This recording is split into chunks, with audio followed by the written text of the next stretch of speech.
Isang mapagpalang araw na naman po mga ka-reels, at dahil lamis ni Inday ang bilo-bilo, ngayon po ay magluluto tayo para sa ating merienda. At ayan na nga po, iniumpisahan na po ni Inday na bilog-bilugin yung ating glutinous rice. Dalawang kulay po yan, isang puti at saka isang violet. At makalipas nga po ang 30 minutes, tapos ko na pong bilog-bilugin at nagtira lang po ako ng konti pampalapot sa ating sabaw. At ayan na nga po, magpapakulo na po tayo ng tubig na may pandan. Dahil kulong-kulo na po, itinalbog ko na po yung ating kamote.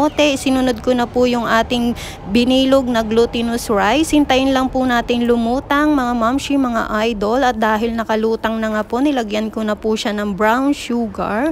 Sumunod naman po yung ating coconut cream. Ayan, isang pack po yung nilagay ko para malasang malasa. Ang tawag nga po pala nila dito yan ay bobo chacha. O di po ba, bobo ka na, nagchachacha ka pa. Char! Itinalbog ko na nga rin po pala dyan yung ating saging, at susunod naman po ilalagay ko na rin po yung ating pampalapot sa ating sabaw. Ayan po, hintayin lang po natin kumulo mga mamshi hanggang sa maging malapot. Gusto ko lang po palang magpasalamat sa mga followers at viewers ko sa walang sawang suporta nyo po kay Inday. Kung hindi pa po kayo nakapollow, please follow po. Ipakishare na nga rin po pala yung video ko. Mag-iwan lang po kayo ng comment and like. Maraming salamat po. Ayan, luto na po ang ating bilo-bilo. At ito po ang pinakamasarap na katambal, green tea. Maraming salamat po.